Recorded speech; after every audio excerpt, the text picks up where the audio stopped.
keajaiban yang aku rasakan udah 2 kali ATM suami terisi sendiri tiap bulan 600.000 di bulan Oktober dan November 2021. Dan barusan bulan Bismillahirrahmanirrahim, Alhamdulillahirrabbilalamin, Allahumma sholli ala Sayyidina Muhammad wa ala ali Sayyidina Muhammad. Assalamualaikum warahmatullahi wabarakatuh. Halo teman-teman, apa kabar? Mudah-mudahan teman-teman selalu dalam lindungan Allah Subhanahu wa Ta'ala. Amin ya rabbal alamin. Alhamdulillah, kali ini aku akan sharing pengalaman sholawat dari teman-teman kita. Tapi sebelumnya buat teman-teman yang belum subscribe, jangan lupa di subscribe dulu. Dan yang teman-teman yang punya testimoni sholawat, silahkan kirimkan testimoni kalian ke nomor ini. Dan buat teman-teman yang punya Instagram, jangan lupa follow Instagram aku, Meliza Armelia. Yang mau beli buku ini, jangan pernah lelah ada nikmati setiap sholawat. Teman-teman bisa langsung hubungin admin, nomornya yang ini. Harganya 55.000. Kalau teman-teman mau beli langsung, insya Allah udah ada di Gramedia di seluruh Indonesia. Sekarang langsung aja aku akan bacain ya testimoninya. Ini kisahnya yang pertama dari Mbak Yunita. Assalamualaikum Mbak Mel. Waalaikumsalam. Namaku Yunita di Padang. Aku mau kasih testimoni Mbak Mel tentang sholawat. Aku udah 2 tahun ngamalin sholawat, tapi baru istiqomah sejak pertengahan 2021. Alhamdulillah Mbak Mel, keajaiban yang aku rasakan udah 2 kali ATM suami terisi sendiri tiap bulan 600.000 di bulan Oktober dan November 2021. Dan barusan bulan Februari 2021 terisi lagi Mbak Mel 600.000. Alhamdulillah Mbak, nggak nyangka, padahal keadaan lagi susah, banyak hutang, tapi alhamdulillah Allah kasih rezeki tak terduga. Aku ngamalin sholawat Jibril hampir 15.000 setiap hari, sholawat munjiatnya 200 kali, dan sholawat syajaratun nukutnya 400 kali. Yasin, Waqiah, Ar-Rahman, Al-Mulk, sedekah subuh setiap hari. Ada hajatku yang lebih besar Mbak Mel, pengen punya keturunan, udah 12 tahun pernikahan Mbak Mel. Doain ya Mbak, semoga Allah ijabah doaku untuk mempunyai keturunan, amin. Terima kasih Mbak Mel atas pencerahannya dan motivasi selama ini. Semoga Mbak Mel sekeluarga selalu sehat, lancar rezeki, dan apa-apa hajat Mbak Mel semoga segera dijabah Allah, amin. Amin ya rabbal alamin. Masya Allah ya teman-teman, aku lupa nanya sama Mbak Yunita bukti transfernya ya. Kadang kan dari kita banyak juga yang buktinya mana gitu kan ya. Tapi kalau aku sendiri pribadi percaya dengan keajaiban itu, karena memang itu benar adanya dan banyak yang udah ngalamin. Tapi teman-teman jangan fokus ke situ, baca sholawat pengen ATM terisi sendiri, nggak boleh ya. Nah, untuk Mbak Yunita, insya Allah kita doain ya teman-teman, mudah-mudahan segera diberikan keturunan sama Allah. Mbak Yunita, terus aja baca sholawat, jangan ngejar hasil. Karena ketika kita mengejar hasil tuh kayaknya rasanya makin jauh. Udah, ngalir aja gitu aja, ikutin alurnya, jalanin. Insya Allah bisa segera punya keturunan ya, amin.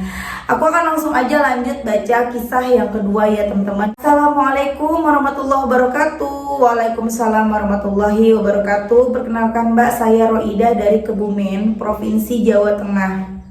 Saya pengen ngasih testi. Awalnya saya iseng ngunduh akun TikTok, tanpa sengaja pas dibuka banyak banget viti-viti Mbak Mel yang masuk di beranda aku tentang sholawat. Saya pun tertarik untuk mengikutinya, dan emang betul kehidupan saya jadi lebih baik, lebih tenang ya. Walaupun terkadang ada aja ujian, tapi saya tetap berusaha istiqomah untuk bersolawat. Terima kasih Mbak Mel, semoga Mbak Mel dan keluarga sehat selalu, amin. Waalaikumsalam Mbak, alhamdulillah sama-sama Mbak. Mbak baca sholawat apa, keajaiban apa yang udah dirasakan?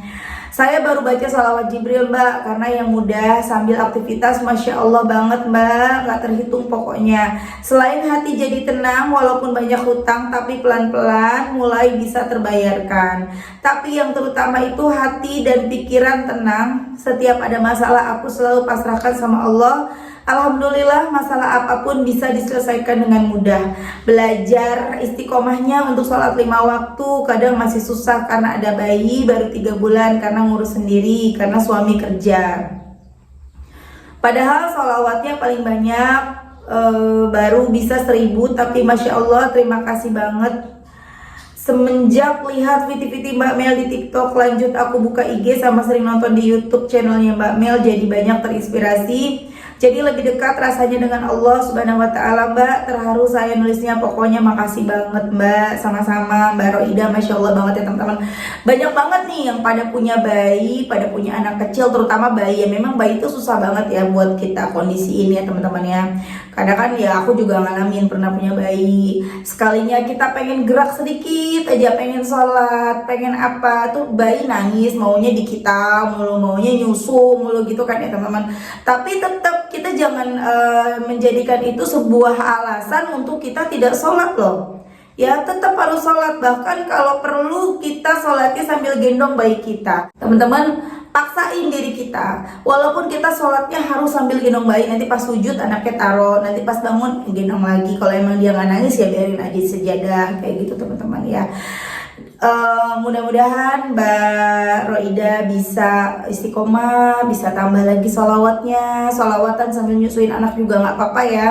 Dan sholatnya bisa lebih baik lagi. Walaupun gak bisa tepat waktu, setidaknya sholat 5 waktu itu jangan sampai ditinggal ya Mbak Roya. Lanjut kisah berikutnya, kita akan baca ini testimoni dari Mbak Herni di Tulungagung. Assalamualaikum Kak Mel. Waalaikumsalam. Perkenalkan saya Herni dari Tulungagung. Salam kenal ya Kak, saya mau testimoni Kak. Sebelumnya saya follow IG Kak Mel beberapa bulan setelah nikah. Saya nikah awal tahun 2021. Saya lihat beragam testimoni sholawat yang Kak Mel share baik lewat IG maupun YouTube. Saya terkesima dengan testimoni mereka. Lalu saya pun mulai ikut mendawamkan sholawat tiap hari. Qadarullah, Allah menitipkan saya amanah calon buah hati Kak Mel. Selama hamil saya terus mendawamkan sholawat. Sholawat yang sering saya baca adalah sholawat Jibril Sallallahu Alaihi Muhammad Sallallahu Alaihi Wasallam. Jadi teman-teman, sholawat Jibril itu hanya Sallallahu Alaihi Muhammad, tapi kalau mau ditambahin Sallallahu Alaihi Wasallam juga boleh ya.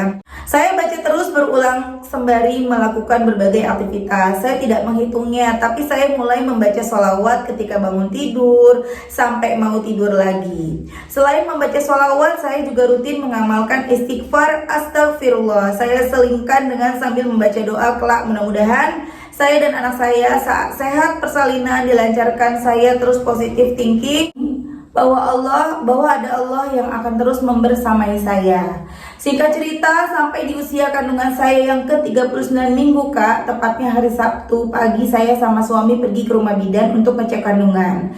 Karena saya mulai merasa kontraksi yang intens. Di sana di VT apa tuh artinya ya teman-teman, aku nggak tahu. Di VT oleh perawat dan ternyata masih bukaan 1, mungkin dicek kali ya. Saya disarankan untuk pulang ke rumah. Sesampainya di rumah, kontraksi yang saya rasakan semakin intens. Semakin gak karuan rasanya. Di jalan, di rumah saya terus berusaha untuk bersolawat. Selama mengalami kontraksi, saya hanya bisa bersolawat sambil terus optimis. Saya tanamkan dalam mindset saya bahwa saya bisa, anak saya bisa. Kata-kata yang singkat tapi cukup untuk menguatkan saya. Sampai sore hari, kontraksi yang hilang timbul semakin intens. Suami, bapak, ibu, adik bergantian menemani saya sambil mengelus punggung yang semakin ngilu rasanya. Setelah maghrib, saya masih terus merasakan kontraksi hebat dan menyempatkan makan malam meski hanya 2-3 sendok. Keluarga memutuskan untuk berangkat ke rumah bidan saat itu juga. Namun saya memilih untuk menunggu suami saya melaksanakan sholat isya terlebih dahulu. Sekitar pukul 8 malam, kami sekeluarga bergegas ke rumah bidan. Sesampainya di sana, di VT ternyata baru bukaan 2.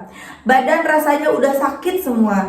Tangan saya terus menggenggam, tangan ibu saya erat. Suami saya terus mengelus punggung saya yang semakin ngilu. Perawat bilang akan dilakukan pengecekan lagi 4 jam kemudian. Saya terkejut, shock mendengarnya karena sakit yang saya rasakan sudah gak bisa tertahankan lagi.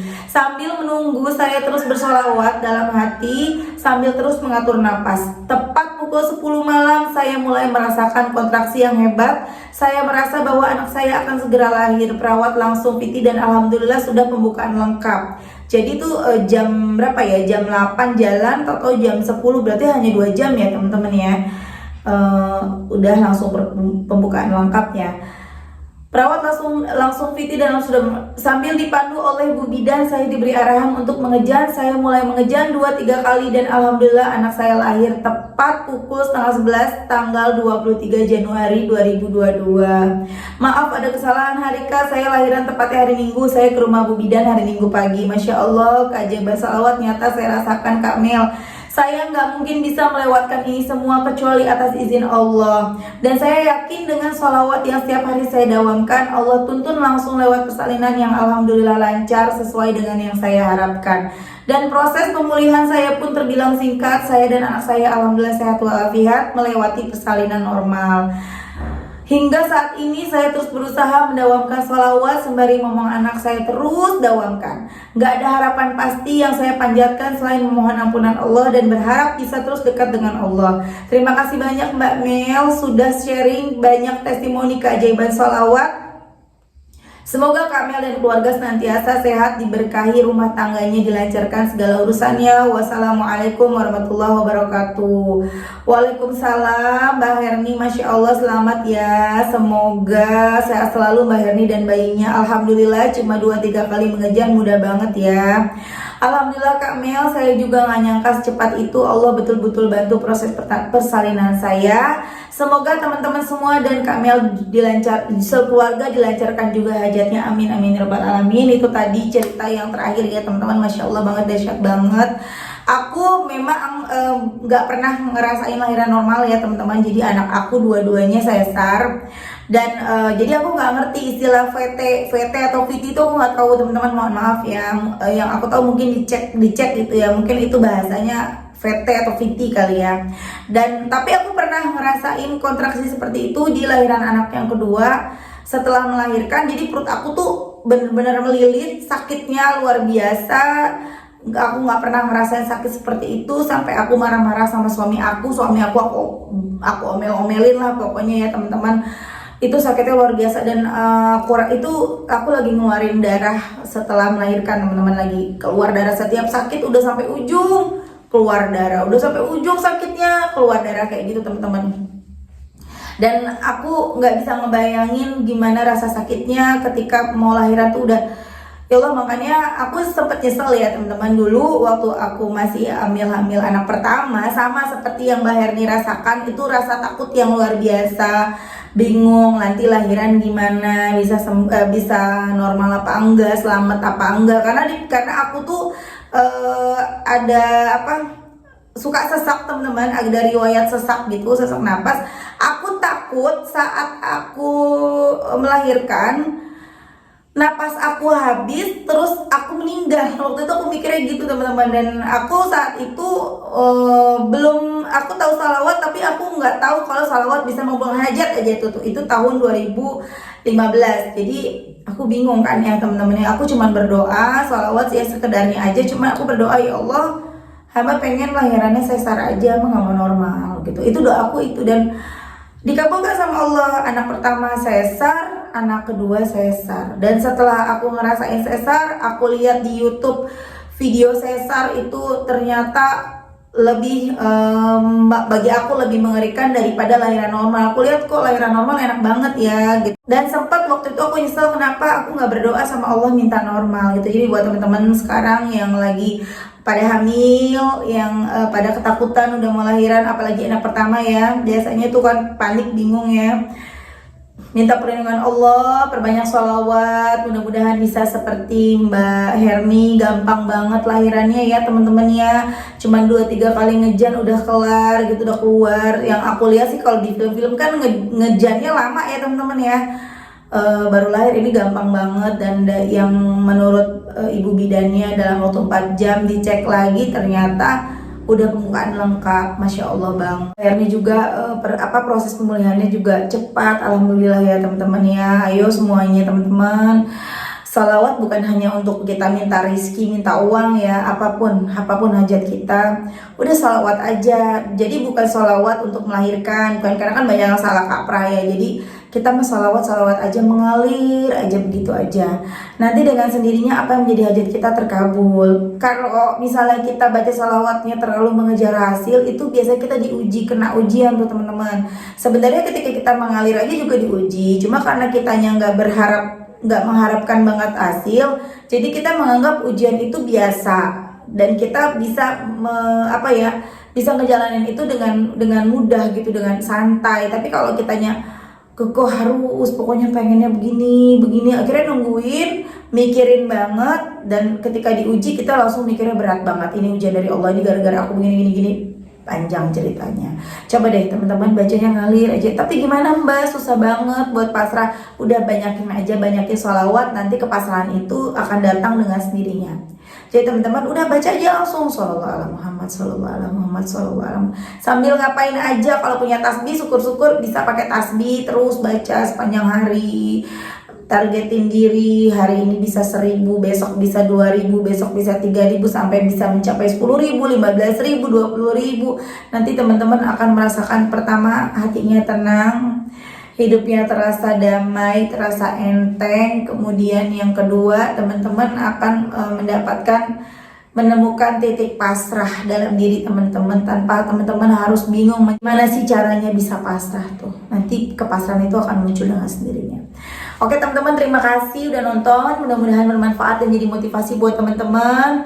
Kita doakan semoga semua teman-teman yang tadi memberikan testimoni, Mbak Roida, Mbak Yunita, dan Mbak Herni, dilancarkan rezekinya, dimudahkan urusannya, dikabulkan hajat-hajatnya. Begitu juga dengan teman-teman, amin ya rabbal alamin. Assalamualaikum warahmatullahi wabarakatuh.